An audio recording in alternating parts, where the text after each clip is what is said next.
So what was it? What was the catalyst that made you leave your post as the head of the Georgia ACLU? Well, you know, I was really excited when the Georgia ACLU recruited me from California to arrive in the state that I think has enormous potential to advance civil liberties and civil rights in the American South. And it became very evident to me that the ACLU and myself were simply principally and philosophically unaligned on a number of issues. And I found myself at the crux of the transgender rights and transgender bathroom controversy. And it's not an anti-trans thing. I mean, you say you actually were looking forward to learning more. You didn't know a lot about it, but you had an incident that gave you a lot of pause. That's correct.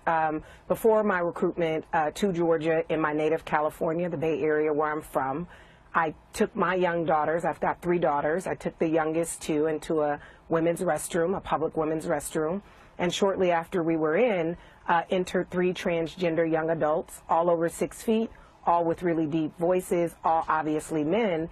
And my children were visibly frightened. I was very uncomfortable, and it engendered a lot of questions from my daughters for which I was ill-prepared to answer. And so since my arrival at the ACLU, I have been actively seeking out information and asking questions. As simple as we advance, as there is an effort to advance transgender rights, what are the implications on the rights of women and girls? What are the implications on the rights of parents?